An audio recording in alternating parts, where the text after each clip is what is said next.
and with actors who seek to intervene in different ways, whether it be political, commercial, or security. Perhaps the most benefit in terms of this particular remark is to build on our former chairperson's remark on responsibility. Julie, for the 2 years I recall being in the UN Security Council, I was exposed to many files, many African files as they're treated in the Security Council.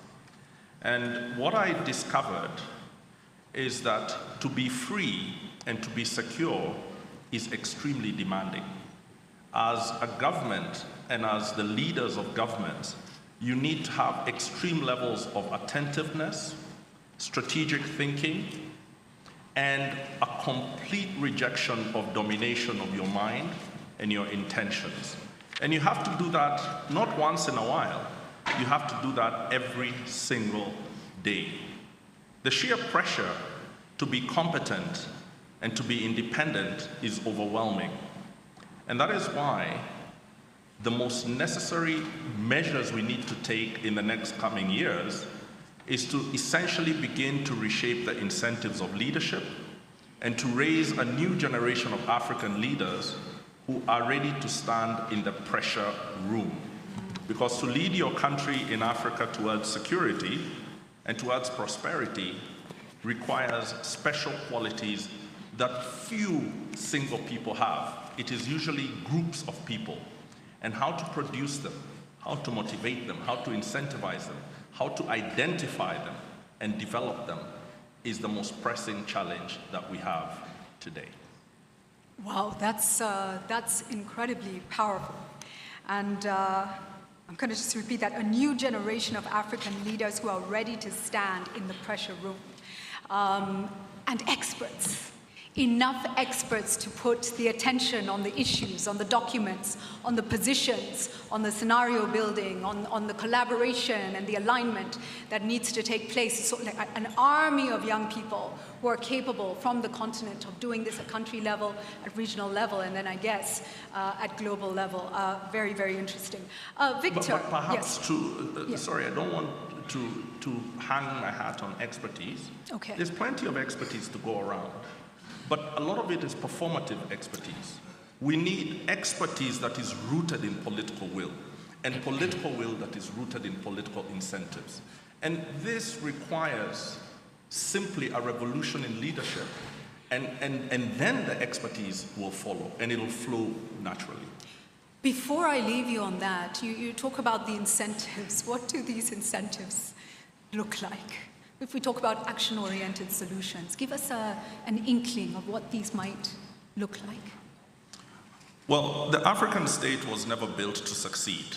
It was never built to deliver independence or prosperity to Africans. So when we took it over, there was ambitions to transform it, and by transforming the state, transform the citizen. I saw a phrase once describing the Kenyan state that said, Kenya is a state, is a government-chasing nation. We believed that by transforming the state, we could transform the citizen. We had big dreams. Those dreams have narrowed ever since. We now are mostly in the mode of survival. And I think one of the lessons I have that tells me that it is entirely possible is sitting right here in Kigali. Because we have seen Rwanda rise from a state whose incentives were the destruction of its population, were the perpetrating of hatred, the weaponization of identity, and incompetence, and moved steadily under a different group of people to embrace competence and delivery and responsibility. So it's possible. It's imminently possible. It's only a question of us taking the examples that are there and trying to be copycats. Thank you for that. Victor, let me come to you next. China has gone through an incredible evolution over the past few decades. It seems to have been very intentional, very strategic. But give us an overview. When you look at the geopolitical pressures and how they impact Africa, what are you seeing? And are there lessons in what China has done that you can share with the world and perhaps Africa could just take a look at? Thank you very much, Julia. Your Excellencies, Generals, Officers, ladies and gentlemen, it is my great honor to attend today's inaugural session of ISCA. It's my first visit to this great country of Rwanda, but I'm sure it will not be my last. Just like all of you, I listened very carefully to His Excellency President Kagami's important speech. I cannot agree with him more when he said, African security cannot be outsourced. I think President Kagame is not only a great leader of Rwanda, he's a great leader of Africa, and is a great statesman in the world of today. Now, when you say you cannot outsource security to other countries, in a sense, it means Africa needs to use your own brain power to make up your own judgment. In the world of today, you hear a lot of talks about whether, Africa should be forced to make a choice between China versus the United States. I think that's the wrong choice. The real choice for Africa, as well as for the rest of mankind, is whether the United States is doing the right thing or is doing the wrong thing, or whether China is doing the right thing or doing the wrong thing. If the United States is doing the right thing, work with the United States. But if the United States is doing the wrong thing, why should you bother about working with the United States or following its leadership? Similarly, if China is doing the right thing, why don't you want to work with China? And, God forbid, if China is doing the wrong thing, why should you work with China? That means African countries, people in Africa, need to use your own brain power to make a decision first, whether this country or that country is doing the right thing or the wrong thing. Don't be forced by any other country to make a choice which will not serve your fundamental interest. Now, when I traveled a little bit in Rwanda yesterday, in Kigali, let me tell you my real observation. I think Kigali is in better shape today compared with China back in 1978, when China started to reform and opening to the outside world, attracting FDI into China. The philosophical point I want to emphasize is that if China can do this in 46 years, Rwanda and Africa can do it in the coming 4 decades or so. Have faith in yourself. Keep faith in yourself. China is a success story which can be repeated by the great people here in Rwanda and the great people here in Africa. Now, another piece of advice. What is the foundation upon which security should be based, not only for Rwanda but for Africa? Security never exists in a vacuum. Security should be based on several things, which are the pillars. One is maintain stability at home. The other one is keep peace with your neighbors. And the third one, as Deng Xiaoping, for whom I had the great honor to work with before, development is the hard truth. Develop, develop, develop. In that context, whichever country which can really help you to achieve your development goal, he should be a friend. But don't be diverted. Don't be confused by some other country coming to you, say, no, let's put a premium on certain other things, on values, etc. And I do not want to build a bridge or a highway or a railway or a power station in your country.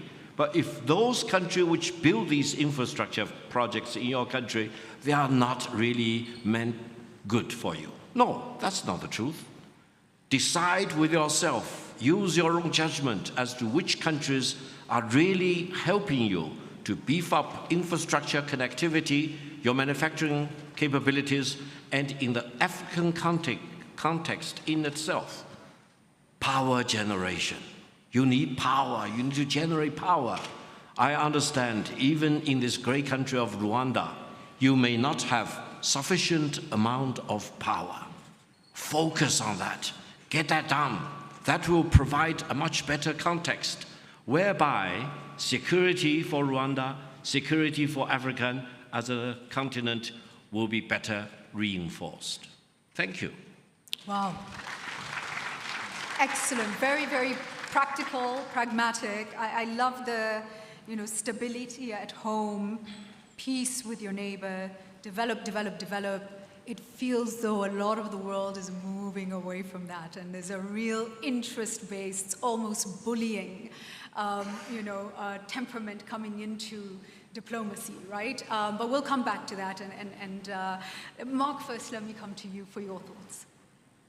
Thank you, Julie, and many thanks to the organizers of this conference. I'm really honored and humbled. Please go a bit closer to the mic. Yeah. Yeah, thank you. Is it better? Yes. Yeah. So I'm really honored and humbled to be here today, and I would like to thank warmly the organizers. I prepared a few talking points in English, but then I realized that Her Excellency Louise Mushiki-Wabo was sitting at the first row. She's the General Secretary of the Francophonie, so I guess that would be a diplomatic issue if I would continue in English. So let me switch to French. And I don't want to get into trouble with you. La notion de sécurité qui est dans le titre de ce... In this panel can be understood differently. You can talk about human security, but there's also security in terms of defense. We have many people in uniform, high-ranking officers and others. So my first instinct was to focus on security in terms of defense. So over the last few years, we've changed our strategic cycle from the 20-year cycle, from 20 to 2020, and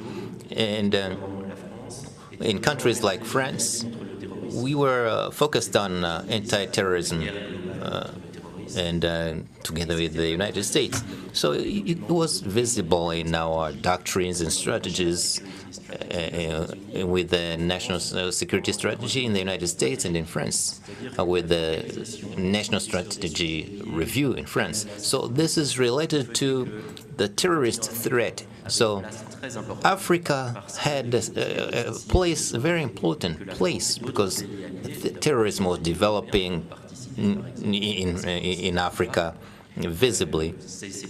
So those countries were involved in the continent's security. So the period has changed. It changed around 2021, 2022. We will see the United States withdrawing from Afghanistan, and France ending Operation Barkhane. We've seen paramilitaries in Africa. So what happened after that? We have a power competition, a strategic competition, which is focused on competition between superpowers. And the thing is, for Europe, but also for the United States, Africa became less central. So we became more focused on the East and Russia, and the United States was focused more on China. So that's the first point. That's a paradigm change that we need to keep in mind. Second, security, which is the center of this panel, can also be understood as an economic or political market with demand and offer.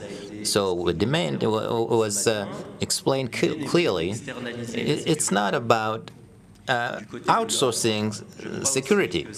And when you talk about the offer, offer has become less and less. There's less will to involve militarily in other countries. Because you don't want to infringe on sovereignty. And so the security in terms of defense was not really what it should have been. And when you look at the theme of this panel, with this fragmented world, you see a multipolar world with geopolitical blocs that are competing against each other.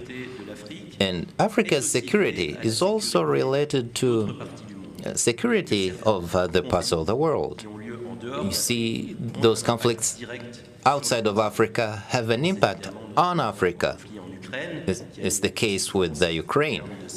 And the consequences were felt in Africa, especially with food security, but also for defense proper.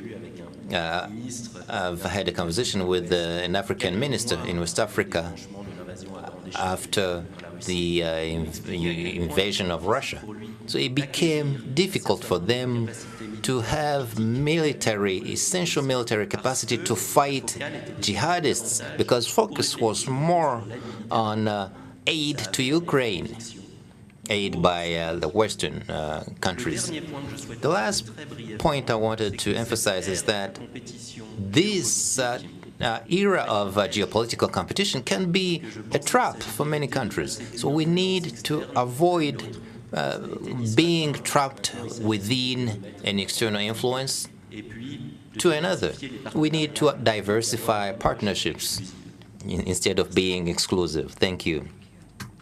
Thank you so much for that. And you know, it takes me very neatly into my next series of questions. And I believe we've kind of started to answer, you know, at national level and on the continent, what are some of the solutions? We've talked through some of those things, some very practical examples coming out. I think the role that ISCA will play, standing alongside the AU and the peace and security mechanisms within the AU, could be a very important mechanism.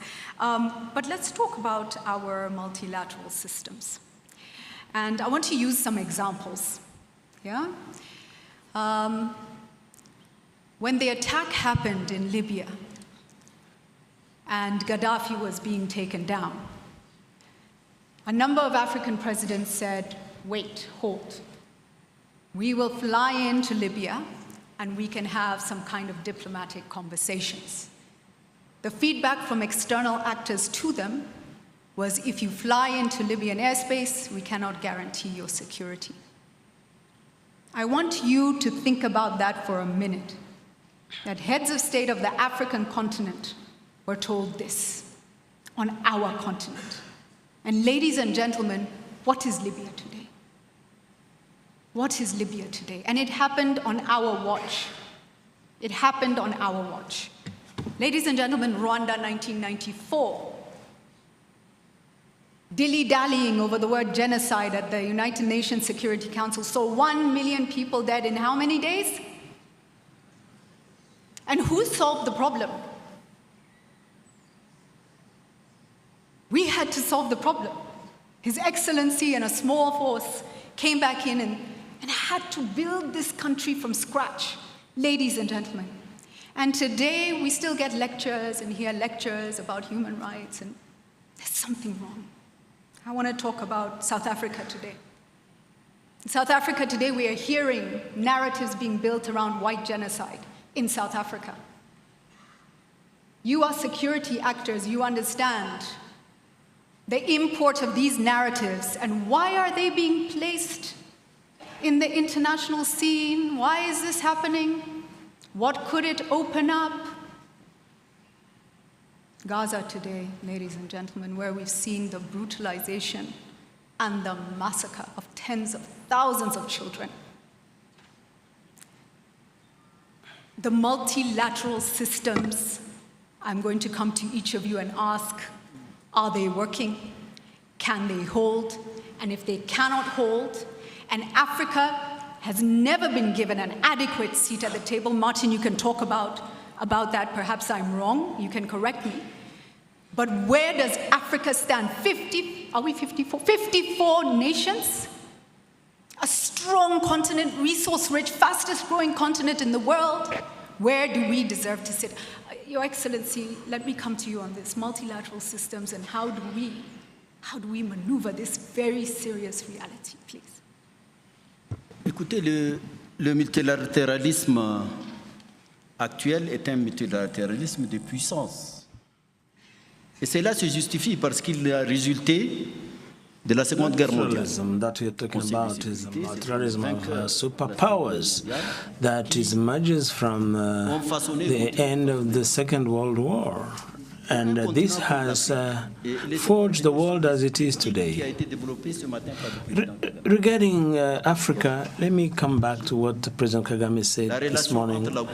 He talked about ownership, the relationship between governance and security, and the necessity of cooperation. African states themselves, because the history of this continent that has been occupied, creating a system, a social system and a political system inherited from colonization, this same continent, does it have appropriate institutions? We should ask ourselves these questions. Now, regarding the correlation between governance and security, if the population does not accept the system, it generates itself insecurity. And third, we are 50 countries in Africa. We can't each individually guarantee our own security. That's why we need to cooperate sub-regionally and continentally. This is a logical structure. You mentioned Libya. The African Union designated 5 heads of state. They met in Nouakchott and they had to move to Libya. These were heads of state, and their flight was refused. We had to negotiate until they arrived. What happened once they arrived in Libya? Gaddafi was ready to quit power. He was ready to step down. He said that to heads of state. Despite that, NATO intervened and went as far as assassinating him. Now, 15 years later, we see cases, court cases, Sarkozy being tried in France. You see, these are the consequences of such behavior. Now, Rwanda, 1994, we have a peacekeeping mission. We see genocidal tendencies, and we look the other way. Today, the same type of peacekeeping mission is challenged. What about us as Africans? Have we succeeded? The model that we copied, does it correspond to our needs? And this brings us back to the idea of ownership. We should own our security, social, and political system. Our population needs to accept that system that we are proposing, and we need to position ourselves vis-à-vis the rest of the world. You said that in South Africa, Afrikaners are being given the status, refugee status in the US. Look, we have the history. Only a man like Mandela was able to impose a rainbow nation. Who is the victim in this? Who owns the land in South Africa? Who owns the land? I think everybody knows that. Now, you wanted to make South Africa and the ANC look like criminals, and you call them genocidal forces. That's not realistic. Maybe it is hiding something else behind, but this is not realistic. I think we need to be realistic, and this actually points to our weakness as a continent. I think all kinds of ideas are being experimented. This is one more reason for us as Africans to understand the depth and the risk that this situation represents. We need to do better and faster. We need to do better and faster. Martin, let me come to you. Julie, your questions are very provocative. Let me begin by saying that the multilateral system, as reflected in the United Nations... Please bring the mic a bit closer. Yeah. The United Nations was built primarily to prevent great war between the great powers.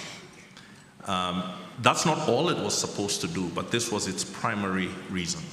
And for that reason, it needed to have the great powers of the day to stay around the table and to be assured that the United Nations as a political construct would not be used against their vital interests as they saw them. The price of keeping them at the table was to give them the veto. And because of that ability to veto what the rest of the organization thinks or wants to do, and what all countries want or may want to do, it then assures that the permanent members will stay, and then posits that there'll be a possible diplomatic solution from that. In many ways, since we have not had a world war since 1945, you can say that the United Nations arrangement in its most basic terms has succeeded. But it has failed its promise to stop wars elsewhere. And often the veto power has been used to shield the allies and fellow travelers of the great powers when they're committing atrocities. The Security Council has been used as a platform to launch attacks against the very interests of Africa, for instance, the NATO attack on Libya. So what does Africa do in terms of this multilateralism that we belong to? One of the most ironic things about being an African diplomat in the UN is that you're often defending the very system that you're marginalized in. I find that all the time so strange. And I myself have been one of the more ferocious defenders of that system, even while understanding the inequities and marginalizations of my own continent from them. What it means is that the expectation of Security Council reform as a form of favor or an act of inclusion is naive.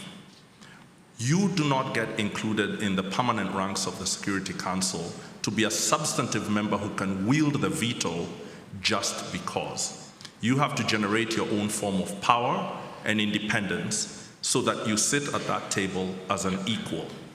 As I like to provoke, you can go to the Security Council permanent membership like a proud peacock, but you may emerge like a plucked chicken.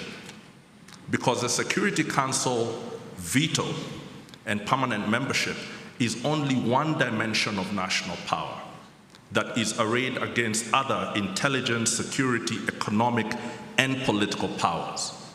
So the question for Africa when it comes to multilateralism is to go beyond the demand for inclusion and look inward and talk about the demand for leverage. What is it that allows Africa the leverage to sit in the permanent ranks?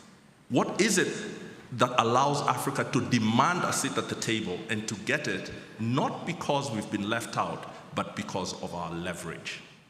And to me, Julie, that comes to coming back to our institutions, our security architectures, reimagining and re-energizing them, coming back to the original reasons we built the African peace and security architecture, being true to that architecture, making sure that the parts of it that have been captured or diverted by others are retaken back into our hands so that we're able to use them. Finally, when it comes to some of those particular emergencies that you talked about, from Gaza to Sudan and elsewhere, it seems to me that it doesn't take 193 members of the UN to decide on anything for the UN to move. What it requires is for a committed group of leaders, 5, 6, less than 10 committed African leaders can shift and change the multilateral system to be more responsive to Africa's definition of its interests. And those interests include the self-determination of the Palestinian people. And that's only because we ourselves are the products of self-determination. We can never turn away from it in principle or even politically. So leverage, leverage, leverage. And that leverage comes from development, development, development. And that development comes from independent thinking and ownership of our own process and our own states. Thank you so much. Victor, please. Thank you, Julia. Several brief observations. First of all, the world order which we are living in through, which was founded back in 1945, was never meant to be a unipolar world. And that's the reason why you have the Security Council, you have the 5 permanent member states, and each of them have the veto power. Therefore, if you hear any country in the world today saying it is the only surviving hegemon in the world, false, because it does not represent the legitimacy of the international order established back in 1945 after defeating Nazi Germany in the European theater and the Japanese fascism in the Asian Pacific theater. So we should be very proud members in the world community based upon multipolarity and multilateralism centered around the United Nations. Now, in more recent years, especially after the war in Ukraine and more recently the atrocities committed in Gaza against the civilians, we hear a lot of complaints about the inefficiency and the sometimes failure of the United Nations. I agree with all these assessments. On the other hand, I also agree with the ambassador, because let's be the devil's advocate. I think the United Nations has at least achieved in one thing, that is the prevention of the outbreak of another world war ever since 1945. The relations between the General Assembly on the one hand and the Security Council on the other hand, and within the Security Council between those non-permanent member states versus the 5 permanent member states, and for the 5 permanent member states, each with a veto power, the relations, the dynamics are very, very complicated, very, very well-defined sometimes. And sometimes I think the real design is meant for an impasse, because you do not want to see any situation in the world getting out of control from a country-to-country war to become a regional war, and from a regional war to become a total world war again. So I think while we have lots of complaints about the United Nations, we need to take comfort in one thing. That is, it is actually successful in preventing the total outbreak of another world war. Now, what does that leave for Africa, for example? I think 2 things need to be done. First of all, Africa needs to be further consolidated and strengthened. African Union should really be more consolidated so that eventually, I hope personally, for all the Security Council meetings of the United Nations Security Council, there will always be a representative representing Africa. So it is not one of the 15 member states of the Security Council of the United Nations, but African voices need to be fully reflected in the proceedings. And consultation need to be made for African wisdom and leadership, etc.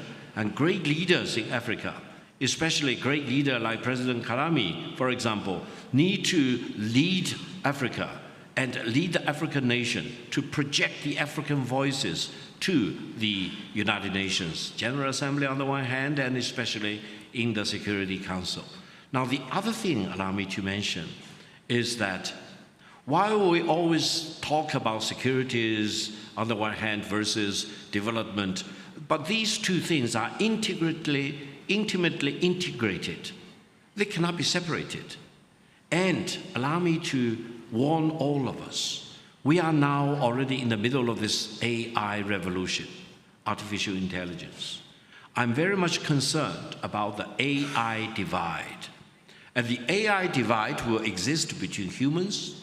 For example, you with very sophisticated chips embedded in your brain, I without, between companies, between governments, between militaries, between cultures, and between civilizations. What we need to do is to really accelerate whatever we do to make sure no country is left behind, especially African countries. When you travel throughout the corners of African continent, you have the worry that Africa is not fully integrated into this AI tsunami, AI revolution. We need to speed up. We need to mobilize all resources. And I think the open source AI development, as represented by DeepSeek in China, represents a new trend. That means lower cost, enabling all participants to play a useful role, and African continent and all the African countries have a choice to really play a very significant role. Because otherwise, the real competition may not be between China or the United States or China and Europe. The real competition in the coming years may be AI versus Homo sapien. Wow. We need to be prepared, and we need to really speed up. Thank you very much. Wow, that's very interesting, and for security stakeholders, somewhere to dive in. Mark, please go ahead.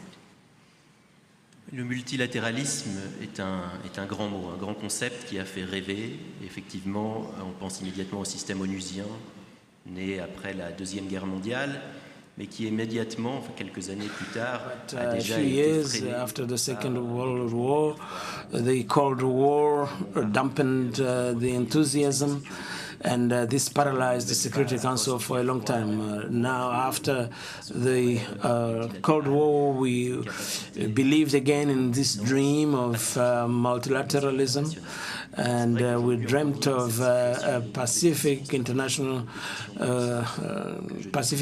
relations, and now we are back to tensions. And the UN system, the multilateral system, is suffering, has major difficulties. And you can also observe that the Security Council has been blocked many times by the veto power in the last few months and years. We also observe that UN agencies are having major financial difficulties. Large members of the Security Council are contesting the international order as it was constructed after the Second World War, and this leads to problems that seem hard to solve. But the multilateral system cannot be reduced to that. We can talk about multilateralisms in plural. There are other organizations, such as the Francophonie and others. I think what will happen in the following years will be a wait-and-see system where the UN will continue to be blocked with lack of innovation, lack of empowerment, lack of innovation, or those will gain strength. We talk about regional multilateralism. So I think these new organizations will give us new perspectives. Allow me to say one thing about Libya, because it was mentioned by two people. This situation is very complicated, and I think historians, when the archives will be opened, will do their work. We know that takes time for historians to do their work, but I think some truth will come out. For France, that's a situation where there were revolutions in many countries of the Arab world, and there were issues in Libya, and the leader was talking about crushing the revolution, and his own son was talking about blood flowing. When you see armored vehicles rolling in streets, what do? Do you intervene? The responsibility to protect, does it enter into force or not? I agree that intervention should be criticized, but sometimes you need to look at the facts and wonder what would have happened had the intervention not taken place. I'm going to be the devil's advocate. Yes, okay, you can start. Thank you. Go ahead, Mark. Very quickly, and then I do want to come to the floor. Très rapidement. Contributions, not questions, because our time is very tight. Yeah, I just want to take that one example of Libya and see what are the possibilities of when I talk about leverage, so that I say something that's a bit of a solution. There were 3 African countries in the Security Council at the time of that decision. If you go back and look at how they voted and why they voted the way they voted, you will then see that they did not have a consensus as the three of them. And you then ask the African three on the Security Council, what is it that can make them strong enough to maneuver in that moment? And between that time and today, the African three has changed a lot. And that change has been, one, the deepening integration of the Africa three to the African Union. So when you're sitting in the Security Council and you're one of the African three, if you get a very clear signal from the Peace and Security Council of the African Union, it emboldens you a great deal for you to say, look, I would like to do what you're telling me to do, but unfortunately, the African Peace and Security Council has decided, so our hands are tied. Sometimes even when Chair Moussa Faki would speaking for the Commission, but because the Peace and Security Council is quiet, we would use his words to say as if, Moussa, you are talking for the whole of Africa. And we would try and use that as a leverage point.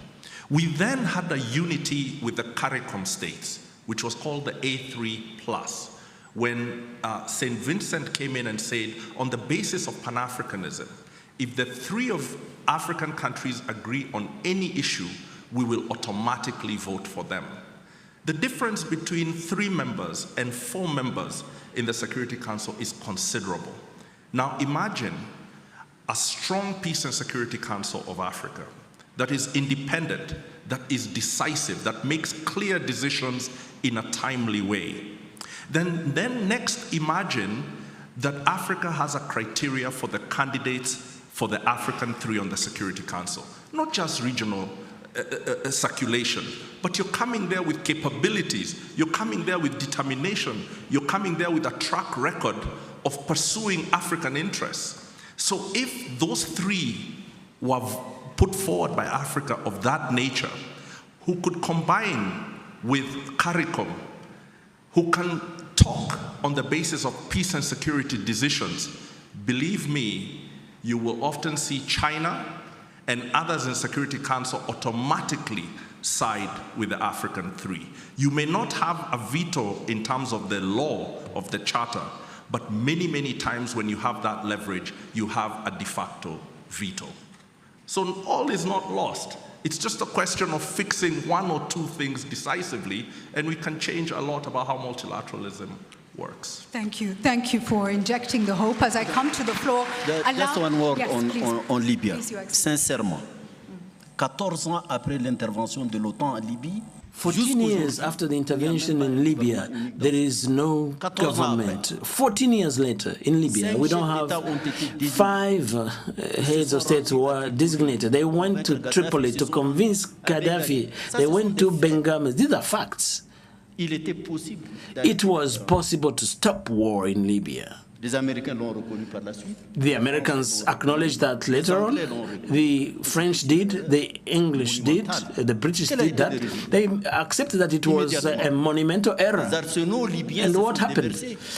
Libyan arsenals were dumped into the Sahel. I'm from Chad. I was the Minister of Foreign Affairs. President Deby sent people. They bought so many arms, including some 7 that can hit aircraft. And today, a big part that is infected by terrorism is the Sahel. This is what happened in Libya. These are facts. Of course, historians can analyze this, but no one can convince us that things are different. Because today, 14 years later, Libya is still a failed state. I'm not a security expert by any means, but as I come to the floor, you can clap. You can clap for His Excellency.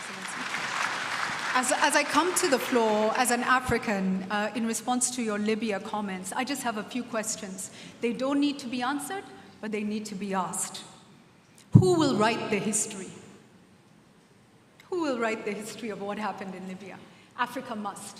Africa must write its own history. Maybe others will do the same, but already you are hearing from His Excellency Moussa Faki what they saw. What was the role of Africa and African leaders, and why could international actors not give them the respect of sitting at the table with African leaders? That was the least that could have been done.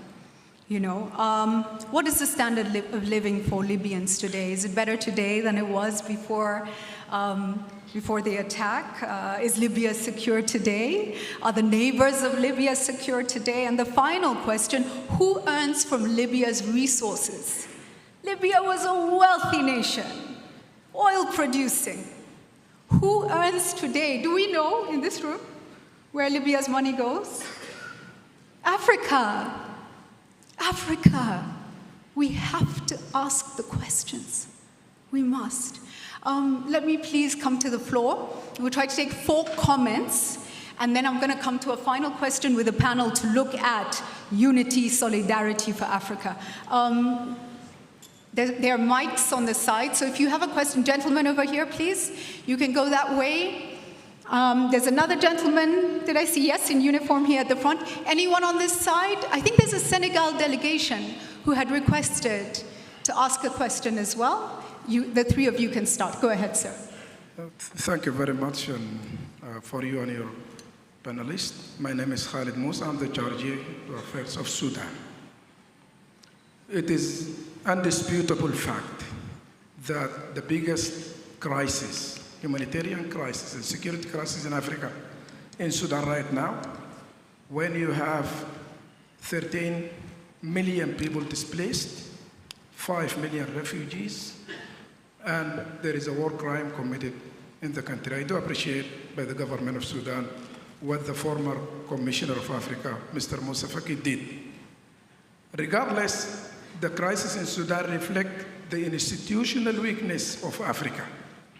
It is a dark spot in the conscience of Africa.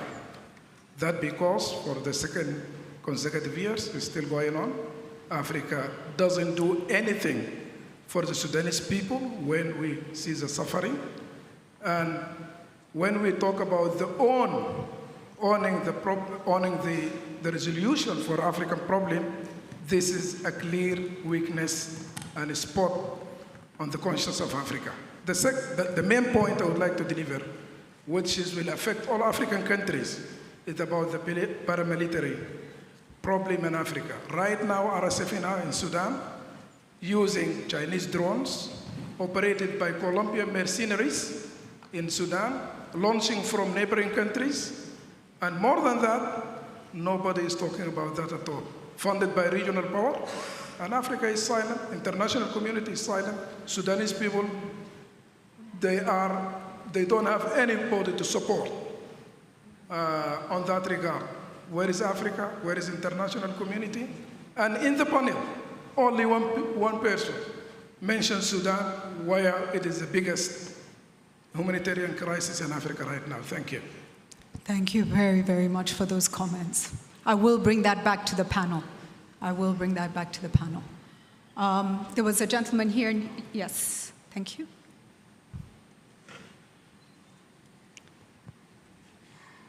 Thank you, moderator, and good morning, everybody. I would like here to thank the panelists for the rich insight they give us. I'm Brigadier General Famouki Kamara from Mali. I have to convey here the great warnings of my Chief of Defense for that invitation we had and that opportunity to expose here the case of Mali. The case of Mali is really a study case which can help all Africa, because the case of Mali is the consequence of the intervention in Libya. So we will not be able to rewrite the history. So I would like to elaborate on 3 points. The 3 points which are the main problems in Africa generally. The first problem is the lack of political and strategical coherence. Clausewitz, a great strategist, has said we need to have always that trinity between the people, the government, and the army. And unfortunately, that's not a reality because of the lack of vision and narratives. Who is the adversary? Who is the enemy? Sometimes it's misinterpreted. but done on purpose. Also, there is a lack of complementarity, a lack of synergy between the national elements of power. I mean here, diplomacy, economy, military, and so on. The second point is, that was at the domestic level, but the second point is at the international level, which influence, of course, the domestic level. It's the foreign interference through bilateral and multilateral channels. It goes through hinderings of the ownership of the assessment as well as the ownership of decision-making process. The priorities are most of the time dictated, or the assessment is made by external actors, like the fight against imperialism, neocolonialism. We all know that all states are driven by interest. So the approach, predatory approach, is kind of hindering African development. We have Balkan, we have ECOWAS. Sometimes you ask yourself, what is the objective? And the last point is the lack of reliable and credible strategic partner, which is very important. Africa sometimes is considered as a far or near enemy, which is a problem. We consider the partnership as a partner, but the partner in return is considered us as a far or near enemy because of his interests. Last but not least, also, it's the improvement of the military equipment. I mean, military and security equipments. They have all kinds of obstacles so that people cannot, countries cannot get it in order to ensure their security. To conclude, I will say there is nothing new under the sun. And some great authors, anti-colonialists, Frantz Fanon has said, each generation has to discover in a relative secrecy its mission, to fulfill it or to betray it. And in that case, the Sahel state alliances has discovered its mission, which is sovereignty, to gain the sovereignty, to contribute to the international peace and security. And also, the Sahel state also is convinced that each country counts at the international stage, either at a stake or as an actor. The Sahel state alliances has decided to be an actor, will not be a merchant. And we will do that by equipping ourselves with that relative power. As another great author said, Serge Sur, the power is the capacity to do, to have done, to refuse to do, and to prevent to do. So we are doing that by rejecting external interference in our mission of sovereignty. Also, we have to do that through connecting with credible and favorable partnership, and we refuse to do it by cooperation. And last but not least, we prevent to do it because attacking any state of Sahel state alliances is attacking all the state of Sahel alliances. We need courage. I will leave with just a question. Thank you, sir. Please, just one question. No, you might be a great politician one day. No, but I have to stop you. We don't have time. Okay. Thank you so much, sir. Please. Thank you very much. Thank you very much. Thank you. So I'm coming back to the panel. Thank you. And I'm so sorry, just because of time, it's been such a rich conversation, but we do need to wind up. Before I come to each of your comments, just with a final contribution, Mark and Victor, from your end, and Martin and Your Excellency, I'll be looking to you for comments on solidarity, how Africa really builds our unity, yeah? But before that, Your Excellency, I wanted your comment on Sudan. It is a huge humanitarian crisis. It appears it's a proxy war. How does Africa just respond, contain? What is the way forward? Je crois que le frère soudanais a parfaitement raison. Ce qui se passe au Sudan est dramatique. Is right. What is happening in Sudan is dramatic. It's extremely acute, and certainly Africa has not done enough. But I would like to recall each and every one that in my former role as the chair of the Africa Union Commission, 10 days in terms of mission, I went to Khartoum.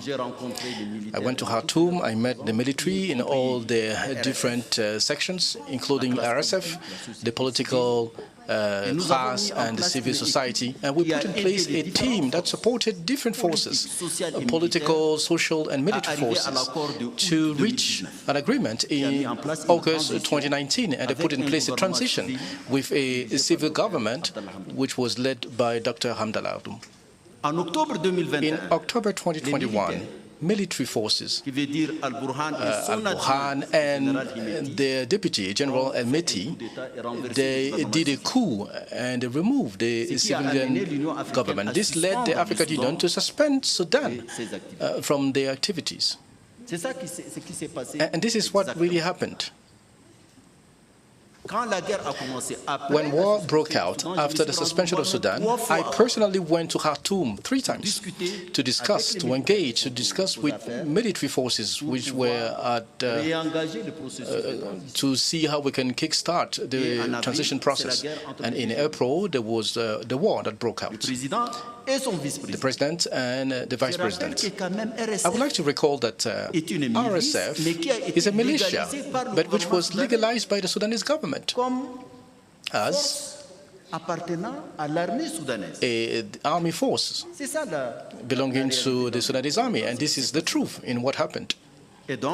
Therefore, external interference have become a manifest, and when 2 parties are using weapons and incredible arsenals and drones, so foreign interference is known. It's well known and it's developing, unfortunately. At the same time, we started a political process to try to bring to disaster, a humanitarian disaster.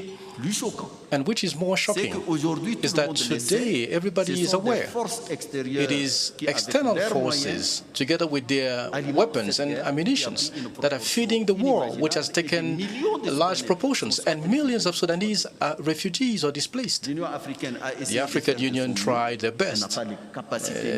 We don't have the political or diplomatic capacities. Even parties, let us recognize, sometimes they are privileged for reasons that are theirs.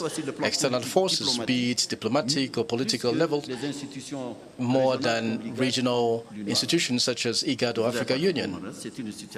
So this is an unacceptable situation, and all forces should be unified so that peace regains. Parties should accept dialogues. Parties should accept dialogues to put an end to that bleeding situation, which is fragilizing such a huge country. I personally, it's a country that I know, but nobody could imagine that Sudan would enter into such a war. And the biggest threat is that external interference are becoming more and more a serious issue, and nobody is talking. This is very worrying for us, even for the African continent in the future. Thank you so much. Major focus for the African continent moving forward.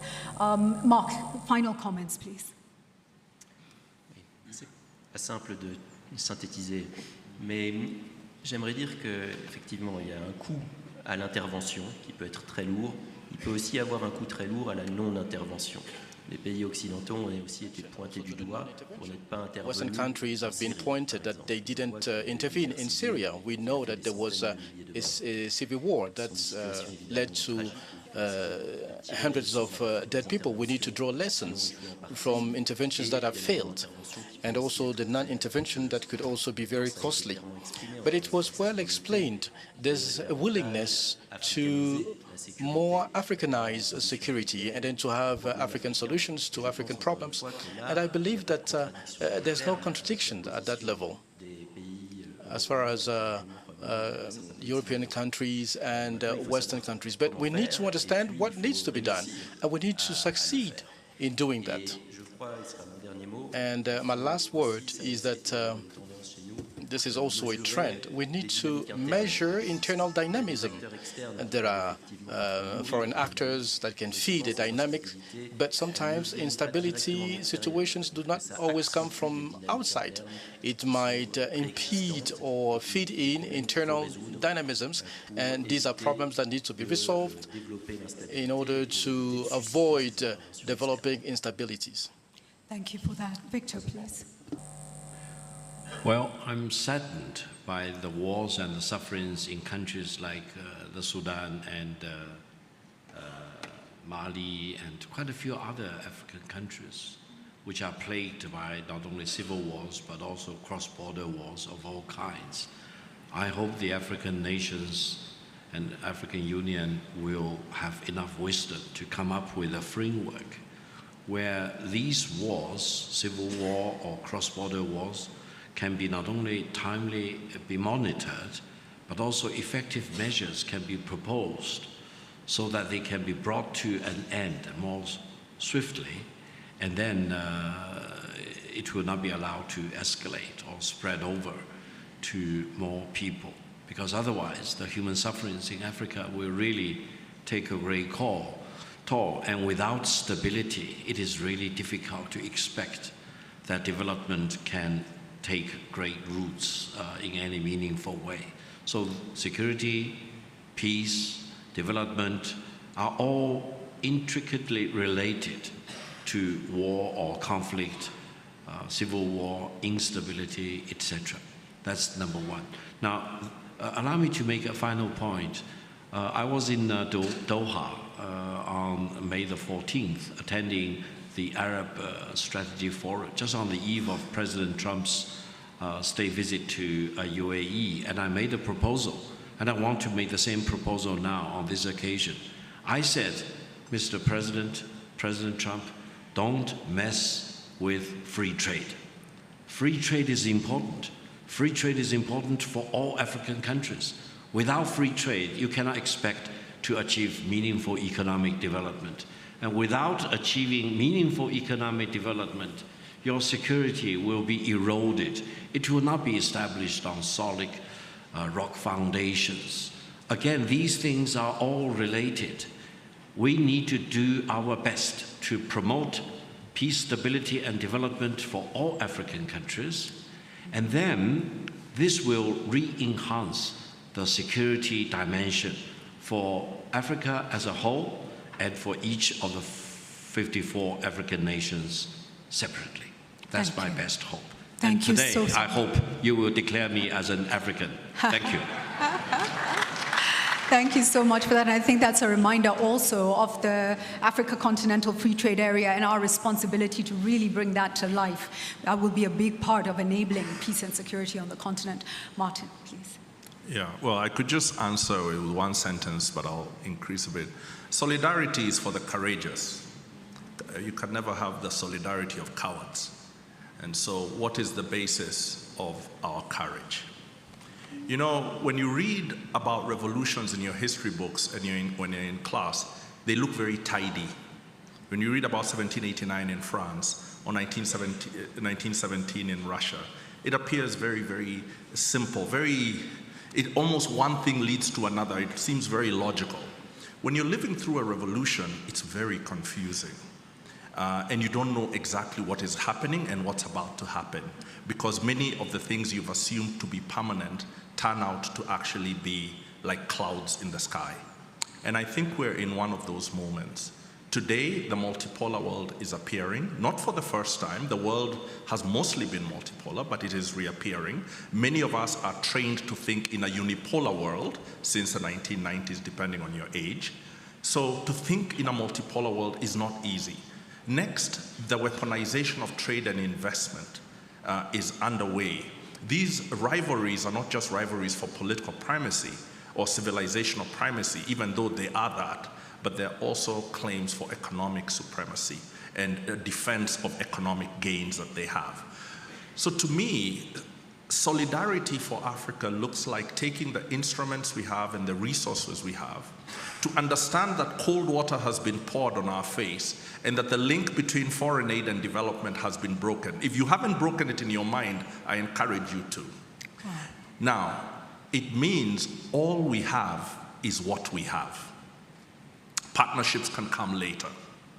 And so the instruments we have built, they're all we have, and they are sufficient.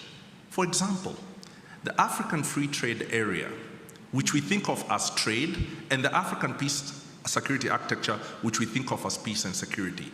In fact, the two need to become fused, so that peace and security become about building energy and infrastructure corridors with our neighbors so that we're more peaceful with our neighbors. So we come together to suppress militias that are destabilizing Eastern Congo. Why? Because we want to build an East African corridor that has energy, manufacturing, infrastructure, and security. We have the instruments, we just have to imagine how to fuse them.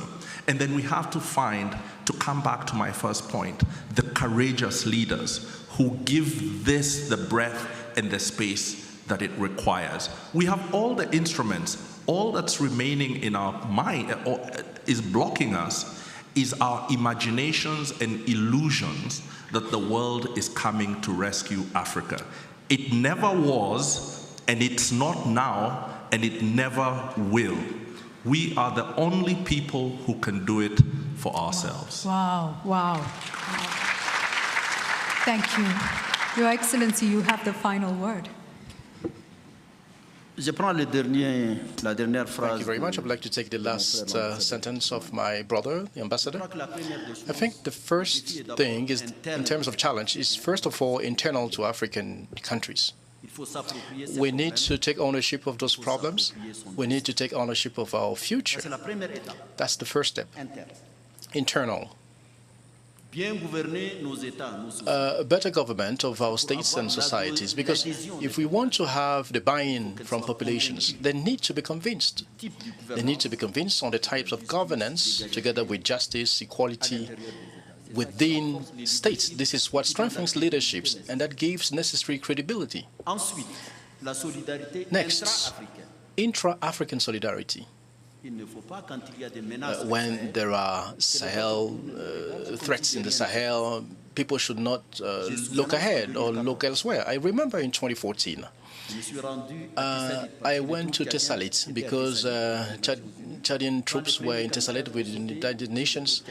And when the first attack occurred, and when I came from back to Bamako, I was talking to the Minister of Foreign Affairs, that was then President Bazoum, and I said that if you are not careful, those people who are exploding can invade our capital cities. And a year later, they came to N'Djamena, Ouagadougou, Bamako. So we can't look elsewhere. These are truths. And one or two countries cannot face those challenges. We need to have some sort of solidarity over the continent to fight militias. In 2019, in one of the neighboring rooms, together with President Youssouf, he was the President of the Republic of Niger, we were discussing together with President Kagame, and President Kagame disbursed $1 million for the Sahel G5 as a solidarity gesture. So this is the type of reflections that we need to develop. And this type of reflection needs to be developed, but this is solidarity. And then we will not work on isolation. We have to cooperate with the rest of the world, but based on well-known reciprocal interest. So the ball is on our side. I think 60 years later or 65 later after independence, it is time to take up some kind of assessment at all levels. We need to take ownership because the world is changing. We talked about AI, for example, but we might miss that revolution again, and that would be extremely serious. So it is time. We need to act. We need to act fast, and we have to work with intelligence. Thank you so much. Thank you very much. What an incredible conversation, and not an easy one, but an important one. I want to thank all the panelists. I'm just going to finish by reminding us that, many of our cultures believe in the spirit of Ubuntu. So it's very easy for us to lean back into that. I am because you are. That mutual respect stands within many of our communities. In Kenya, we have something called Harambee. How many of you have heard about this, the Harambee principle? And if you haven't, thank you, I see a couple of hands. The Harambee principle is when we strive together, we achieve much. When you stand alongside each other, you have extra vigor, energy, and you push harder. And so we have a lot within our own communities, our principles, that we can tap into to give power to African solidarity. Allow me to end with a quote from a great African leader. I can see no security for African states unless African leaders have realized beyond all doubt that the solution of Africa lies in African unity. That was Kwame Nkrumah. Kwame Nkrumah, how many years ago? And so as I look at this room and the power in this room, and many who are watching on screens in different parts of the continent and the world, as Africans, what are you going to do about this? Thank you so much. Thank you. Thank you. Thank you very much. Thank you. Thank you so much. Yes, we